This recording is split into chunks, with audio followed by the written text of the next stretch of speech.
Is Australia taking over the world right now?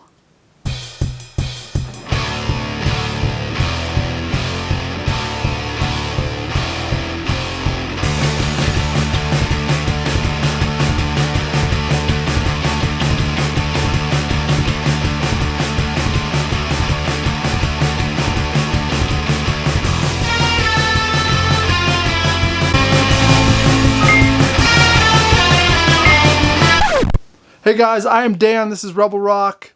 We got some vinyl pickups this week to go through. And a lot of these bands are from Australia. I'm inspired from Australian rock and roll right now. To me is top notch. They're doing it right. They're releasing great records. The first one I snagged up was a band that came out, well, I guess they started a few years ago. They've released some EPs. They released an album a couple years ago that was fantastic. But the new album is called Get Fucked, and we're talking about the Chats. So we got a three-piece here. Super snotty, sarcastic, a lot of humor. I'm sure you've seen some of the videos on YouTube indirectly, even if you weren't trying to find it. Smoko was a huge hit for them that kind of went viral all over the place. This album is the brand new one. I just got this in the mail. I've purposely not listened to it at all, other than the one single that leaked online on YouTube a few months back, which was a fantastic song, and I'm like, okay, I'm pre-ordering the record. So I just got this in the mail.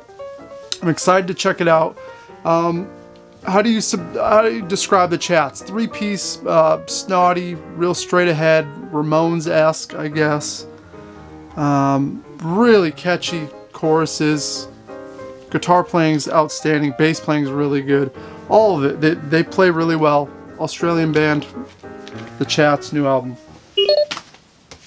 Next up is another band from Australia. Excuse me.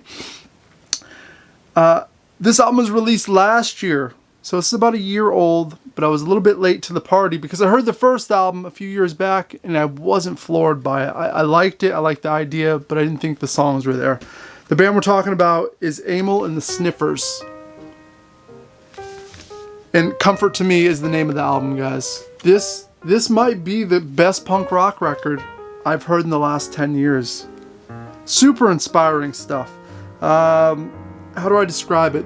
They're Australian. I feel like they snagged from everything from Radio Birdman to the Saints, Rose Tattoo. You hear all the influences there, and they're fantastic. Female fronted, and she is all over the stage, guys. Live wise, she's phenomenal. And what caught me was the song "Knifey" on this record is kind of this ballad about her trying to walk home late at night through a park and having to carry a fucking knife because she's scared about being attacked. That was the first song I heard off the record and I was sold right away. Fantastic song. But the rest of the album, I mean, it's rocker after rocker. The signature guitar riffs are on there that you want. The drumming is hard-hitting. Everything about it, I can't fault it. The whole album from start to finish, there's not one track where I'm like, I gotta skip. So as far as new punk rock goes, Amyl and the Sniffers, top notch. And like I said, probably the best album I've heard punk rock wise in like the last 10 years. Really fresh. Next up, another Australian band. I found out about these guys through Spotify because I think I was listening to Amyl and the Sniffers on Spotify and it did the recommended artists. And another Australian band popped up. This band's called Civic. And the first thing I heard was they had an EP called New Vietnam, which is fantastic. Really lo-fi, garagey, punk rock. Very much in the Saints. You know, once again, they have great roots of punk rock in Australia. So I think it's pretty much an extension of that. Maybe throw a little bit of Damned, early Damned kind of vibe to it as well. Kind of garagey, kind of dirty. But this is an album, this one's called Future Forecast, and this came out last year. I'm not super familiar with it. Like I said, I heard the EP first, and I purposely didn't listen to this album on Spotify because there's something about cracking the vinyl, right? When you get it in the mail, throwing it on the turntable and just kind of taking it in. I like to work out while I listen to these records because that's when I focus the most on the music. So if anything I just said to you makes sense about Civic, check them out. I think you'll like it. Really dirty rock and roll, 2 guitars, a lot of tasty bends, trashy as hell, kind of monotone vocals, but like in your face. I love it. I love it. I can't wait to check this album out. We got 2 more albums, and these are both albums that came out in this past year. And the female-fronted artists right now are just absolutely killing it. A lot of great bands. And this one, you probably know about them. They went viral as well during the pandemic. Just after that, they played this song called "Racist Sexist Boy." And this is the Linda Lindas. This is their debut album right here on Epitaph Records, which is crazy, right? You just they're like 15, 16, 17 years old. Got a deal right out the gate, and this doesn't disappoint. I don't think it's a masterpiece by any means, but there's like probably 70% of the album is fantastic. When they kind of do this like power pop stuff, almost Go-Go's-esque, they really shine. So I love this album. I love the band. I like the concept of the band. They look like they're having fun all the time. It's charming, it's inspiring, and it just shows like this next generation kind of coming up with those same foundations that you know I felt when I was 16, 17, 18 years old.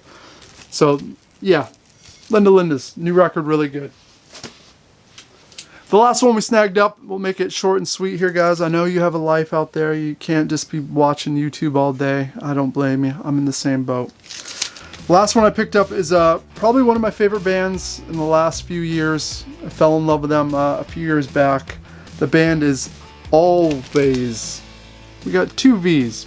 I don't know if they Always or Ways. You know, just tricky way to spell Always. Either way, this is their brand new album right here. And I pre-ordered this straight from the label. The name of the album is Blue Rev. And I've listened to the first half because this just came in the other day. I listened to the first half of the album.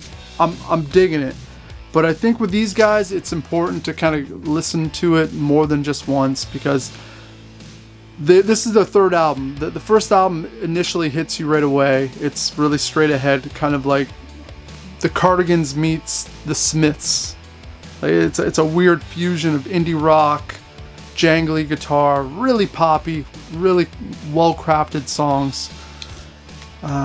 But the first album is fantastic. Second album I got at first, I was like, I don't know about this album. By the 5th listen, I'm like, this album's way better than the first one. So I'm hoping that this new album does the same exact thing for me. First listen, I'm liking it, but it's, you know, I think it's going to be a grower. So that's it, guys. We got, what, 5 new albums right there, all released in the last year or so. Really solid stuff. Check it out. Maybe you'll like it. Hopefully you guys are snagging up some cool vinyl. We'll be back at it hopefully next week with another haul of vinyl. Till then, guys, do what you do, and toodaloo.